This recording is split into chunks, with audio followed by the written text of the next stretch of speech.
السلام علیکم ورحمۃ اللہ وبرکاتہ۔ استقبال ہے آپ کا محمد افضل آفیشیل یوٹیوب چینل پر۔ ناظرین اکرام، بھارت کی سیاست میں ایک بار پھر وندے ماترم کا شور ہے۔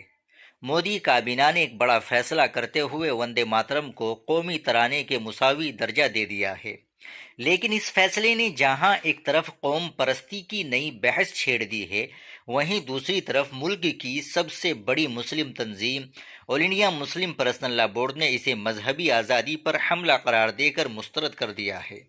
آج کی اس خصوصی رپورٹ میں ہم اس نئے قانون کی باریکیوں اور اس پر اٹھنے والے اعتراضات کا تفصیلی جائزہ لیں گے۔ دہلی کے سیاسی گلیاروں سے آنے والی خبروں کے مطابق مودی کابینہ کی حالیہ میٹنگ میں وندے ماترم کو وہ قانونی تحفظ فراہم کر دیا گیا ہے جو اب تک صرف قومی ترانے جن گن من کو حاصل تھا۔ اب وندے ماترم صرف ایک گیت نہیں بلکہ قانونی طور پر ایک طاقتور قومی علامت بن چکا ہے۔ ایکٹ میں ترمیم۔ حکومت نے قومی وقار کی توہین کی روک تھام کی دفعہ 3 میں ترمیم کی منظوری دی ہے۔ اس ترمیم کے بعد اگر کوئی شخص جان بوجھ کر وندے ماترم کے گائے جانے میں رکاوٹ ڈالتا ہے یا اس کی توہین کرتا ہے تو اسے 3 سال کی قید اور بھاری جرمانے کی سزا دی جا سکتی ہے۔ اگر کوئی شخص دوسرے بار یہی غلطی دہراتا ہے تو اس کے لیے کم از کم 1 سال کی جیل لازمی ہوگی۔ وزارت داخلہ کی نئی ہدایات کے مطابق اب تمام سرکاری پروگراموں میں وندے ماترم کے تمام 6 بند گانا لازمی ہوگا۔ مسلم پرسنل لا بورڈ کا موقف اور اعتراضات۔ حکومت کے اس فیصلے پر آل انڈیا مسلم پرسنل لا بورڈ نے سخت برہمی کا اظہار کیا ہے۔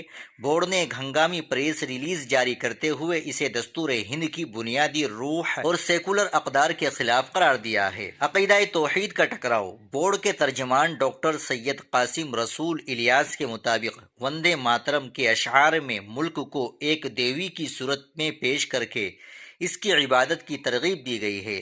اسلام میں اللہ کے سوا کسی کی عبادت جائز نہیں، لہٰذا اسے مسلمانوں پر مسلط کرنا ان کے بنیادی مذہبی حقوق کی خلاف ورزی ہے۔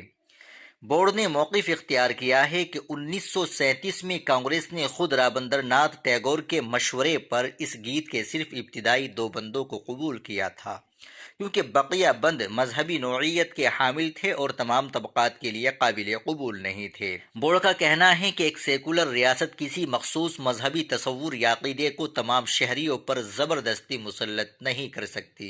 سیاسی حلقوں میں اس فیصلے کو مغربی بنگال میں بی جے پی کی سیاسی حکمت عملی سے بھی جوڑ کر دیکھا جا رہا ہے۔ ماہرین کا خیال ہے کہ وندے ماترم کو بنگال میں قوم پرستی کی شناخت بنا کر بی جے پی نے ایک بڑا کارڈ کھیلا ہے۔ دوسری طرف مسلم پرسنل لا بورڈ نے دھمکی دی ہے کہ اگر حکومت نے یہ فیصلہ واپس نہ لیا تو وہ اسے عدالت عظمیٰ میں چیلنج کریں گے۔ وندے ماترم کا معاملہ محض ایک گیت کا نہیں رہا بلکہ یہ عقیدے، قانون اور سیاست کا ایک پیچیدہ مسئلہ بن چکا ہے۔ کیا حکومت اپنے فیصلے پر قائم رہے گی یا عدالتی مداخلت اس قانون کا رخ موڑ دے گی؟ یہ آنے والا وقت بتائے گا۔ آپ کی اس بارے میں کیا رائے ہے ہمیں کمنٹ باکس میں ضرور بتائیے گا۔ ملتے ہیں انشاءاللہ اگلی ویڈیو کے ساتھ۔ السلام علیکم ورحمۃ اللہ وبرکاتہ۔